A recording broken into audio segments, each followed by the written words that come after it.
let's get a little acceleration here and you can kind of see it in sport mode real quick.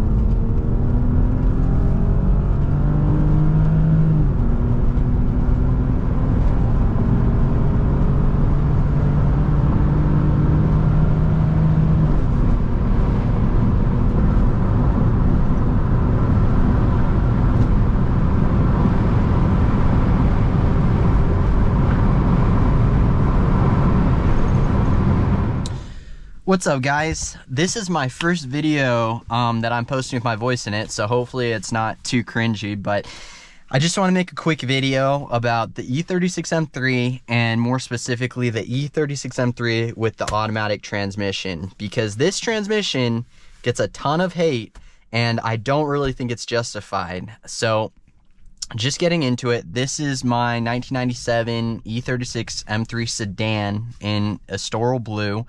I'm going to give you guys a quick walk around of the car.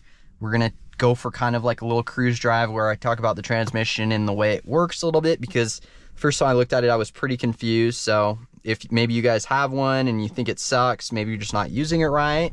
And after that, we're going to do some little bit more aggressive driving, and I'll put timestamps up too in case you don't really want to listen to me talk and blabber on and on, just want to see the car driving. So first things first, I'm going to give you guys a quick little walk around of the car. It is pretty windy, so I'm not really going to do any talking or anything, so let's just step out real quick.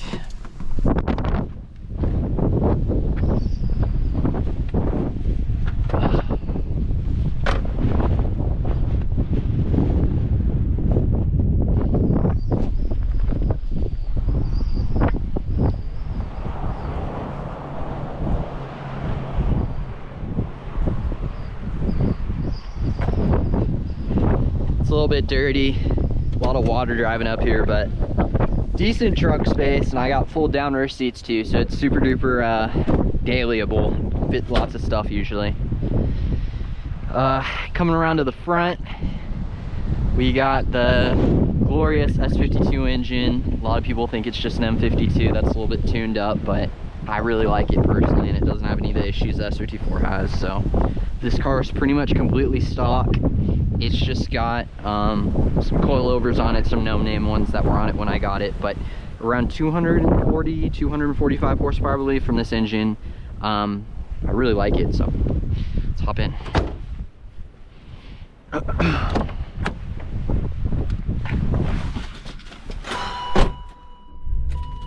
Starts right up. One thing with the E36 is, if you're familiar, always have little issues with the check control. This one, the coolant level sensor's out, so don't be worried about that. But 204,000 miles on the clock on this engine.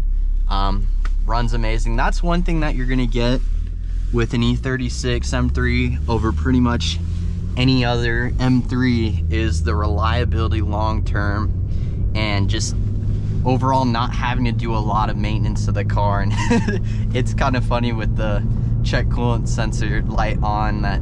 I mean, one of the big things with the E36 M3s and just the E36s in general is the cooling system and kind of keeping up with that. But besides the cooling system, literally just change the oil and maybe some rubber bushings and that type of thing here and there. But besides that, this car is extremely reliable, extremely solid. And this one is my my daily driver, basically. I just use it for work, and I found the automatic transmission is absolutely amazing for that, because I have a manual transmission E36 M3, and then I also have an M Roadster that has a manual transmission. But the auto is just so good as a daily driver, because I can eat food while I drive, I can text while I drive, which is not good.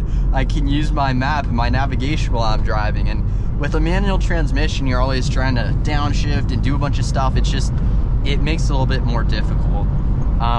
Don't mind the tint. I'm gonna get that fixed up. I've only had this car for about 4 months now, but since I've had it, pretty much no issues. I drove it all the way to Utah for like a little work trip thing and drove it back.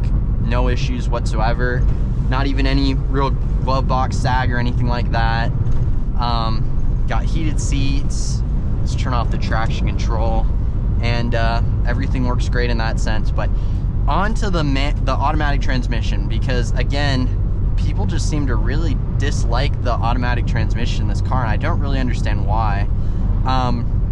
If you set it up properly for when you're doing like aggressive driving or anything like that, you'll find that it's really pretty decent, and it's smooth and it shifts well. And I mean, compared to the SMG and the E36, it's much better. So taking a look at it real quick, you have sport mode, and then you have E, which I'm pretty sure that means economy maybe or something. It's just basically the regular driving mode. And then you also have M for manual.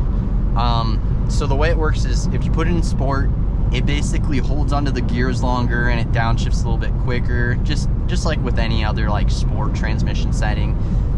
E is just regular driving. And then you have manual, which holds it in the gear that the car's currently in. So let's say you're going down a hill or something, you want to keep it in second gear so you can like engine brake or whatever. You can switch it into M and it keeps it in that gear. And then you have 4, 3, and 2. And that's something that kind of confused me when I first got the car. Originally I thought that was like so you could like, I think with the Porsches you have like Tiptronic, or I think Steptronic actually on the newer BMWs, but essentially that's not what it does. You really don't want to pretend that it's a manual transmission and go second, third, fourth, and through those gears. It's pretty hard on the GM unit that's in this car. What the 4, 3, and 2 essentially do is it eliminates the next gear. So it's a 5-speed automatic transmission. If you drop it into fourth, or fourth, whatever this would be called, fourth gear engagement, it basically doesn't allow the car to shift up to fifth, which could be nice if you're in a speed like on a highway and you don't want to have it constantly searching for gears, because that's one of the main reasons why people don't really like this transmission for like spirited driving, because it jumps in between gears a lot if you leave it in the regular drive mode. But if you drop it to something like third or second, it's basically just gonna stay in first and second gear the whole time you're driving. So, or with third, first, second, and third. So that's one way that if you are doing like aggressive driving or spirited driving, you can kind of get around it constantly jumping from gear to gear. And I mean, the BMW engineers were pretty smart when they made this car. I feel like they probably thought that out pretty good. So I'm driving around in Southern California too, if you're wondering where this was, and this is kind of just like a nice little straight around area, and then there's some really nice curvy roads up here, almost like I always call them tooges, but I'm pretty sure it's like a toge. But we're gonna throw it into, I haven't really driven this road with this car, but we're gonna try third and second and see how it does in sport mode on that road up there. So unfortunately, the road's completely closed. I guess it got completely washed out, so that kind of ruined that part of the drive. But good news, I only live about 45 minutes from Angeles Crest, so in Wrightwood. So I think I'm gonna drive over there and we can do the spirited driving section in that area. We're in sport mode. I'm gonna turn it down to stay in third gear to start and see how that goes. Traction control off. We're gonna cut this truck off right here and see if he minds. Hopefully not.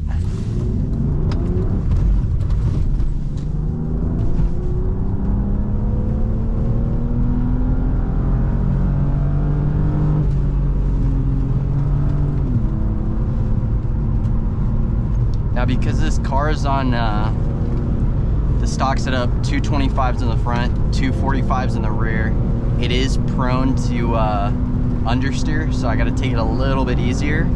But one of the best things you can do to these cars is give it a nice square setup, and then it's very neutral. It handles like a dream.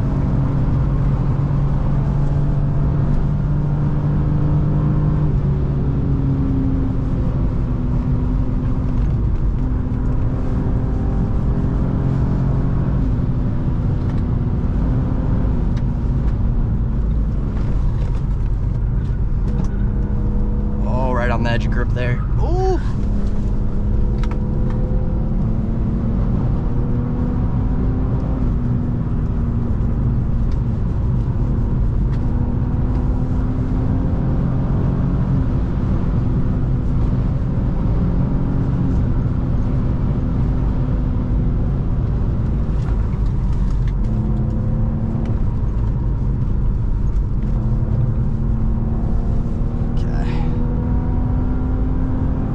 5-speed right here. Nice little straightaway. Then we'll turn around and run it back.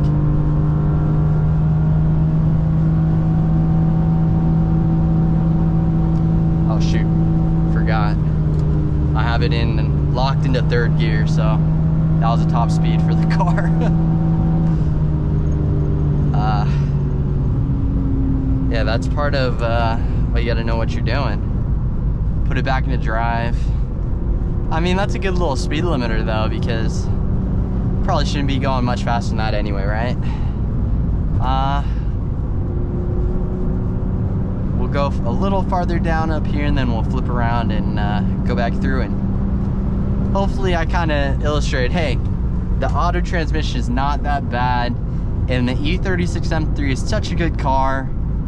It makes up for the automatic transmission anyway. But I'm not gonna lie, at the end of the day, the manual is of course gonna be the one to have, but the prices on these autos are great. Like, I got this one for $7 grand. Sure, it has a lot of miles and stuff, but to get an E36 M3 with a 5-speed with 200,000 miles, you're still looking at paying $12,000, $13,000, $14,000 for one that's not just completely roached out.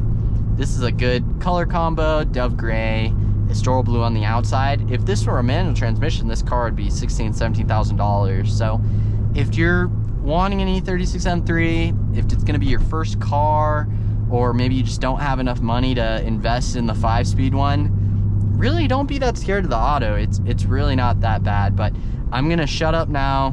We're gonna flip it around and do one last little send, and then I just want to say, if you watched the video this far all the way through, I appreciate you. And I did drive all the way over here because of that stupid road closure. So if you liked the video and you want to see a couple more, I have the 5-speed E36 M3 and then the M Roadster. So I'll probably be making videos with that pretty soon.